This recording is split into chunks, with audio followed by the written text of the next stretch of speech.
Vamos ler os versículos 14 a 17 e eu quero destacar para vocês este tema, o despertar do ser cristão. O despertar do ser cristão. Vamos ler então os textos que diz assim: pelo que diz, desperta tu que dormes e levanta-te dentre os mortos e Cristo te iluminará. Portanto, vede diligentemente como andais, não como nécios, mas como sábios, remindo o tempo, porque os dias são maus. Por esta razão, não vos torneis insensatos, mas procurai compreender qual a vontade do Senhor.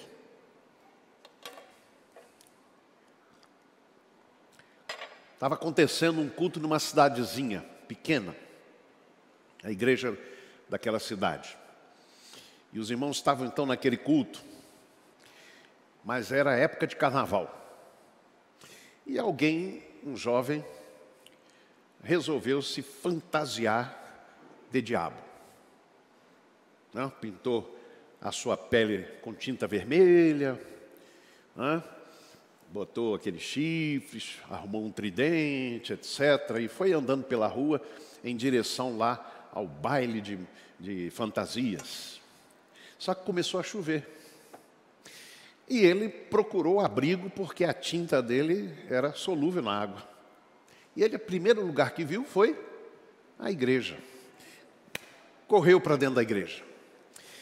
Quando ele entrou na igreja, o pastor estava lendo o seguinte texto.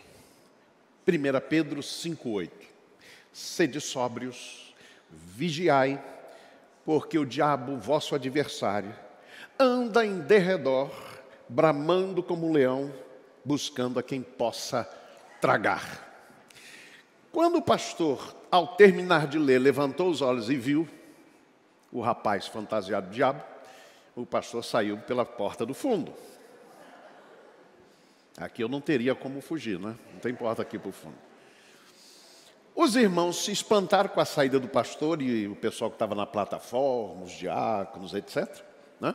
Se olharam para trás e viram o diabo. Correram também pela porta do fundo, deixando lá o rapaz. Não entendeu nada. E ele então viu que tinha uma senhora sentada que tinha ficado, só ela. Ele foi perguntar para ela. E foi chegando perto, e aquela senhora, ela estava naquele dia com muletas, e alguém no desespero ao sair, levou as muletas dela. Então não tinha como andar, não tinha como sair. E ela ficou desesperada, porque vem chegando aquele rapaz, né? Vem chegando perto.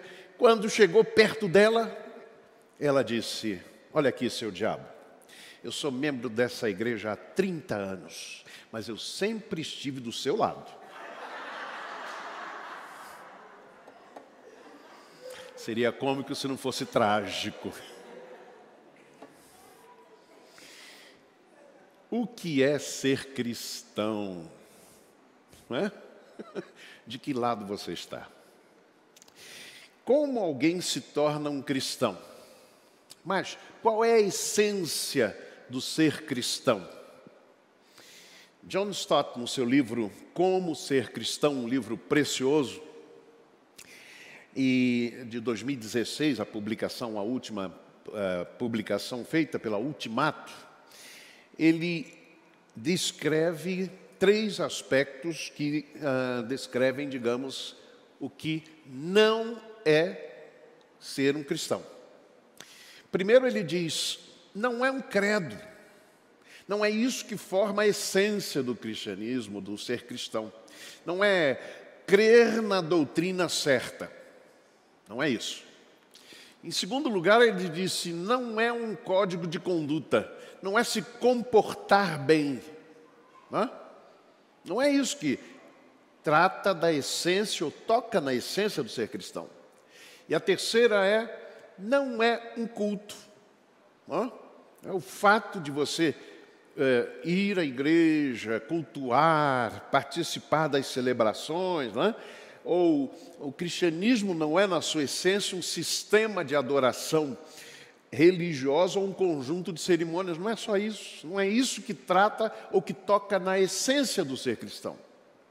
E John Stott, então, diz: a essência do ser cristão é uma pessoa, Jesus Cristo. E a relação que nós temos com esta pessoa, relação pessoal, como Senhor, como Salvador, mas também como amigo. É isso que toca na essência do ser cristão. E a gente então pergunta, mas então como nasce um cristão? Para esta relação pessoal com Jesus Cristo. Através do que a gente chama, ou do que a Bíblia chama, Jesus Cristo falou sobre isso, o novo nascimento, que é a conversão. Conversão. A nova sociedade de Deus, portanto, é composta de gente genuinamente convertida. Eu quero então pensar com vocês sobre dois temas, ou dois aspectos que Paulo trata exatamente aqui em Efésios capítulo 5. O primeiro delas, ou o primeiro aspecto, é que a conversão acontece no casulo da alma. A conversão acontece no casulo da alma. Verso 14, pelo que diz: desperta tu que dormes, levanta-te dentre os mortos, e Cristo te iluminará. Esta expressão de Paulo, enquanto refletia, me lembrei de uma expressão de Rubem Alves, quando ele diz: não haverá borboletas se a vida não passar por longas e silenciosas metamorfoses que vão acontecendo no casulo, onde está então o bichinho que vai virar depois a borboleta. Observem o que Paulo diz nesse texto, vale a pena a gente repetir. Desperta, vamos ler juntos talvez? Vamos ver aqui, se eu coloco aqui. A gente lê junto esse versículo 14. Aqui, opa, passou. 14, vamos ler juntos? Pelo que diz: desperta tu que dormes, e levanta-te dentre os mortos, e Cristo te iluminará. Muito bem, aqui nos fala, portanto, da conversão que vai acontecendo no casulo da alma. Observe então o que Paulo descreve como sendo, como sendo esta conversão. Ele usa metáforas, ele usa figuras de linguagem que vão nos aproximando do sentido real do que é conversão. Então, primeira coisa que ele diz aos seus leitores, e como eu já disse, a carta aos Efésios, ela acabou não sendo apenas restrita a uma comunidade, né? Claro, chegou até nós, mas ela também, na época, foi espalhada por várias igrejas. A gente observa que Paulo, por exemplo, não trata propriamente de assuntos particulares de uma comunidade de fé, como faz, por exemplo, em Romanos, como faz em outras cartas. Ele trata de problemas, não é? Em Filipenses, ele fala para aquelas duas mulheres que estavam brigando, né? Rogo a Sintique e a Evódia que sintam o mesmo no Senhor, em outras palavras, parem de brigar. Então, esses assuntos particulares a gente não encontra em Efésios. Por isso é que a carta, então, é considerada também uma espécie de carta circular. Então, o que é que ela diz sobre a conversão? É que ela é um despertar do sono. O que quer dizer despertar? A expressão egeiro quer dizer levantar, quer dizer estar com o controle das próprias faculdades. Estar com o controle em suas mãos. Despertar do sono. E esse sono, então, tem um outro sentido também, o dormir na Bíblia. Tem vários sentidos. Por exemplo, tem o sentido, obviamente, natural, que é cair no sono, mas dormir também significa estar morto. E é uma metáfora muito forte para cair em pecado ou ser indiferente à sua própria salvação. Quando Paulo diz, desperta tu que dormes, ele está indicando que a conversão é a libertação de alguma coisa que escravizou. Alguma coisa que fez com que a pessoa caísse no sono, adormecesse para a realidade da vida cristã. Desperta tu que dormes, está na hora de acordar. É isso. Você está dormindo para a vida verdadeira, genuína que Deus chamou você para viver. É isso que Paulo então está dizendo para esses irmãos. A conversão é exatamente esse despertar do sono. Um sono para a realidade de Deus, para o projeto de Deus, para os objetivos de Deus para a nossa vida, para aquilo que Ele quer para cada um de nós. Mas também, Paulo usa uma outra metáfora, que é exatamente da morte. E é curioso porque ele fala do sono, e o sono também, ou dormir, tem também o sentido da morte, né?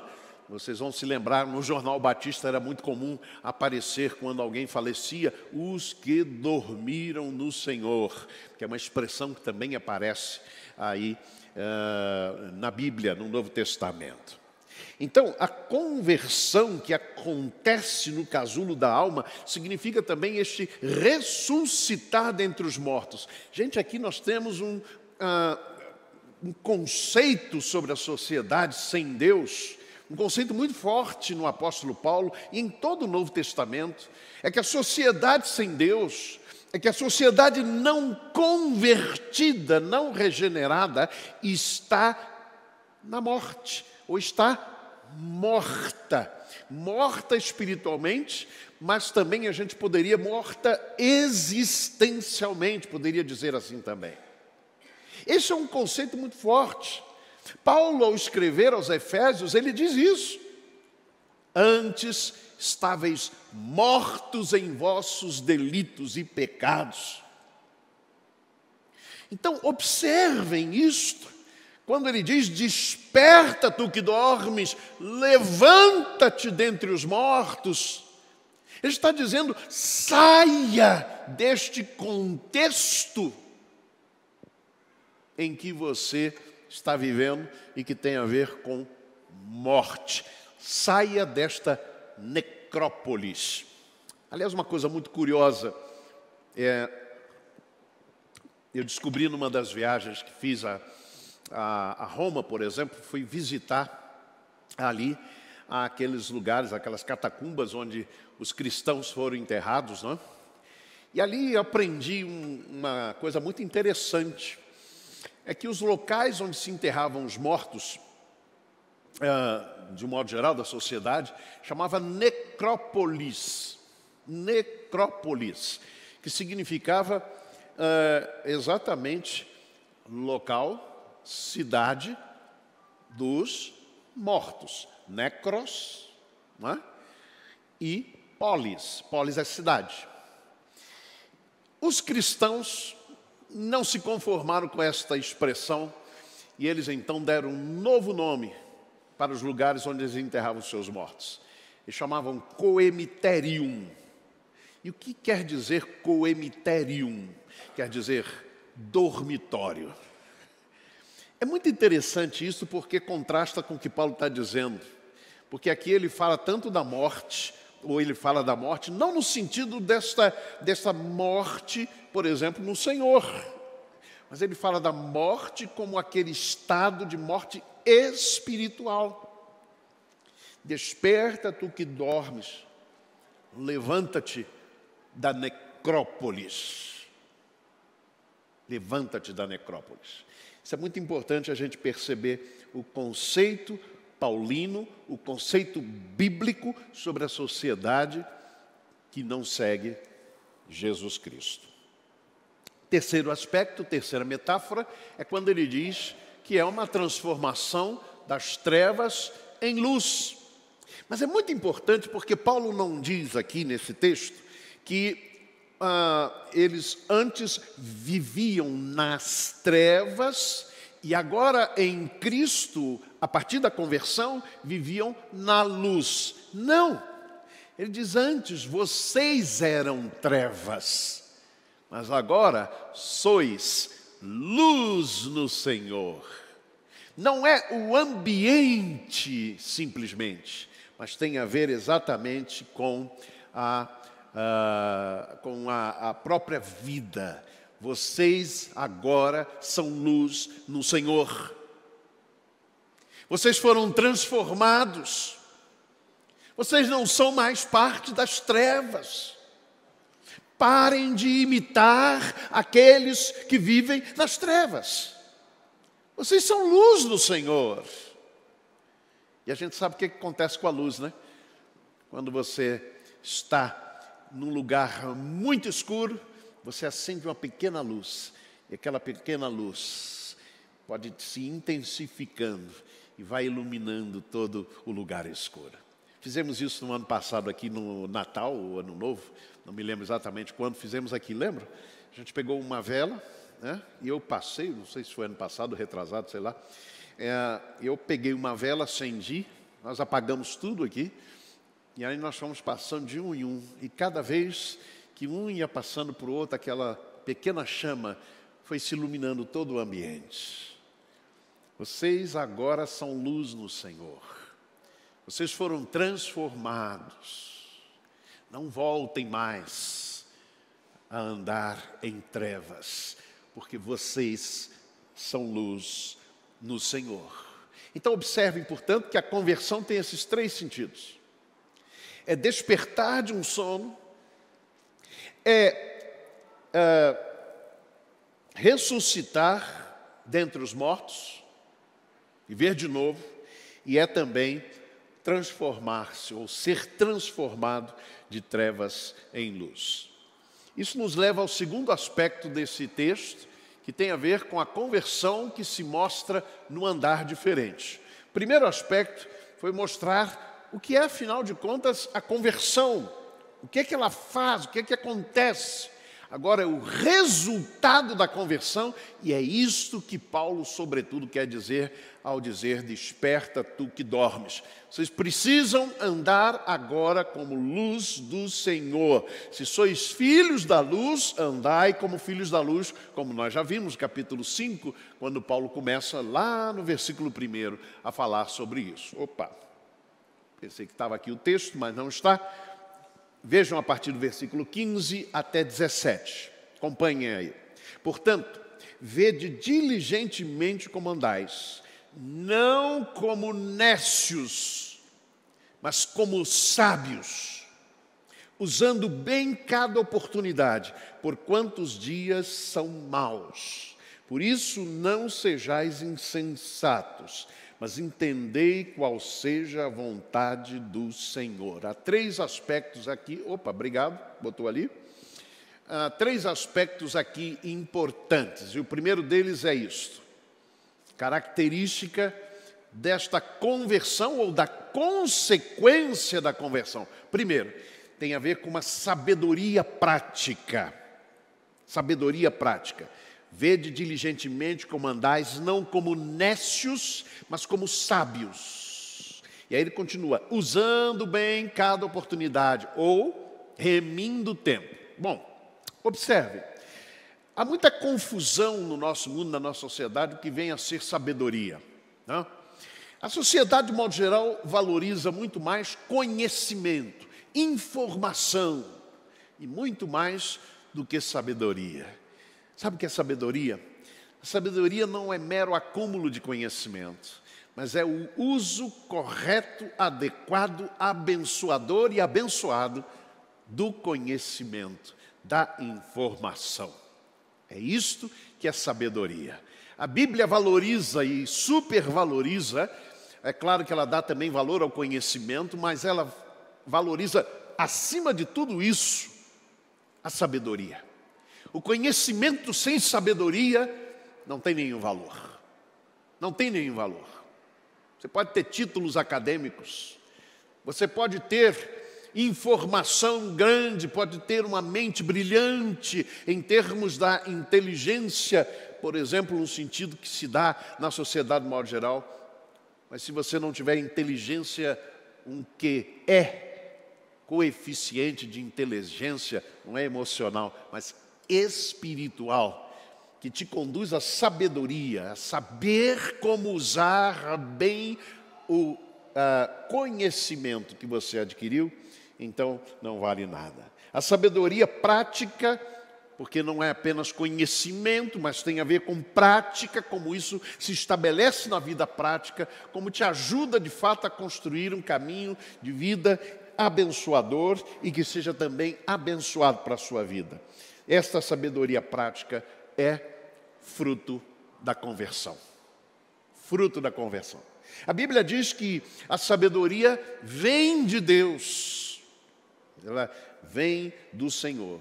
Então isso é importante. Mas há um segundo aspecto muito forte aqui. É quando ele diz, remindo o tempo, porque os dias são maus. Observem a informação que Paulo nos dá. Os dias são maus. Será que era só no tempo passado?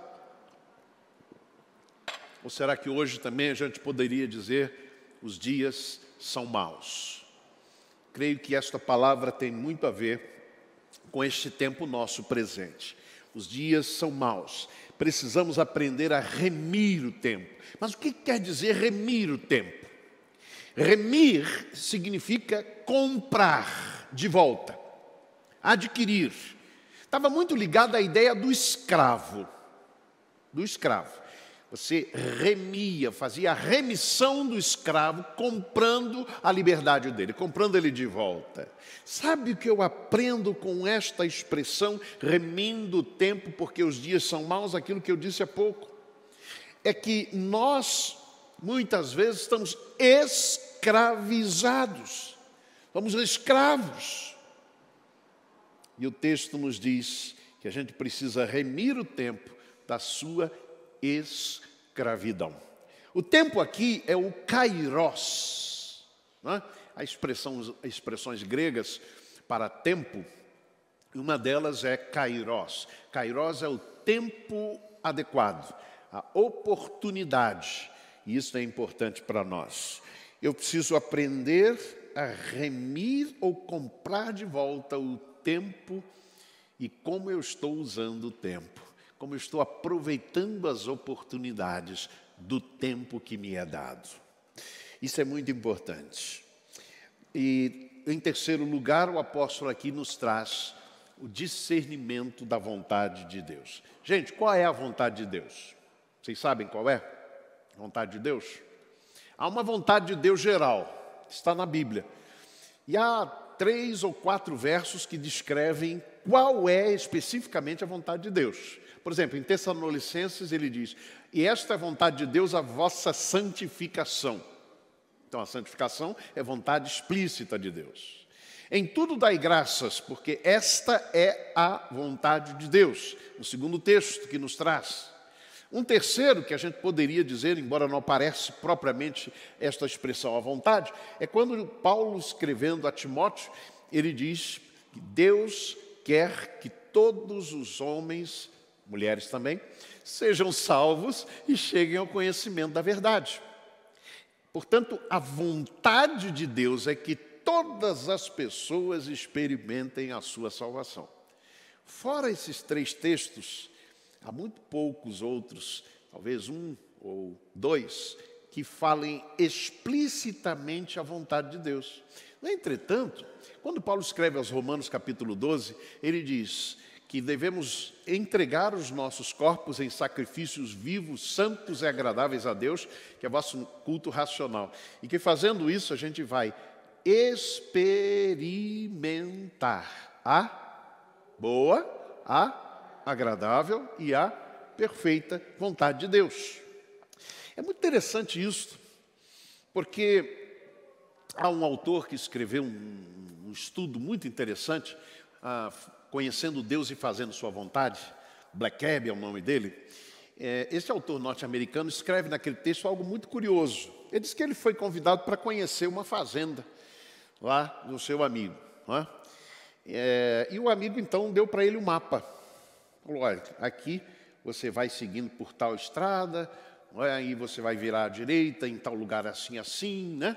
Mais ou menos como o pessoal da Erquara faz aí com a gente, né? Dá um mapinha, vai dizendo, olha, vai por aqui, vai por ali, né? E eu já fui algumas vezes, mas eu sempre fico na dúvida, viu, Bebeto, Rodrigo? Eu sempre fico na dúvida, é para a esquerda ou para a direita aqui? Não é? Porque toda vez que eu vou lá tem alguma coisa mudada na estrada. E aí ele diz assim, o que seria melhor? Você seguir esse mapinha ou o dono da fazenda ir junto com você? Ele diz, dobra aqui, vira ali, vira acolá. Você vai junto com ele. Ele diz, às vezes nós ficamos perguntando a Deus, Senhor, qual é a tua vontade? Mostra-me a tua vontade, eu quero saber a tua vontade. Ele disse, o melhor é você caminhar com Deus. E na medida que você caminha com Deus, você vai experimentando, veja que é exatamente o que Paulo diz em Romanos 12. Você vai experimentando a boa, a agradável e a perfeita vontade de Deus. Há um crescendo aí, né? Boa, agradável e perfeita.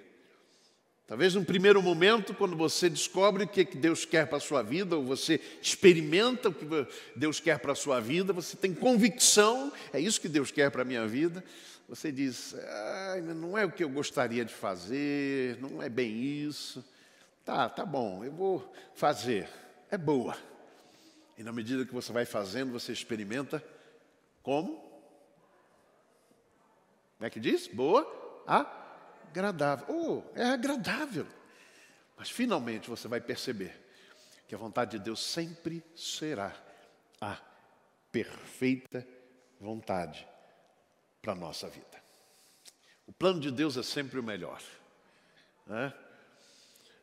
Benilton já tem nos abençoado cantando, Deus tem um plano para cada criatura. O céu. Né? Deus tem um plano para cada vida. E o plano de Deus para a minha vida, para a sua vida, para a nossa vida, será sempre o melhor. Eu volto novamente à expressão de Rubem Alves, quando ele diz, não haverá borboletas se a vida não passar por longas e silenciosas metamorfoses, conversões, transformações. A vida cristã vivida precisa ser vivida em transformações constantes, né? A vereda do justo é como a luz da aurora, que vai brilhando mais e mais, até ser dia perfeito. De transformação em transformação. Através da conversão, acontece, portanto, a metamorfose no casulo da alma, foi o que a gente mencionou aqui. Sair das trevas para a luz, né? Ressuscitar dentre os mortos e acordar do sono. Através da conversão acontece a metamorfose na liberdade do corpo. E aqui eu estou mencionando a liberdade do corpo porque é exatamente a ideia da borboleta que sai do casulo para viver a vida exuberante que Deus planejou. Meus amados irmãos e irmãs, que o Senhor nos ajude a que vivamos sempre despertos do sono. Que a gente sempre viva a vida que Jesus quer para nós. Que Ele, portanto, nos abençoe.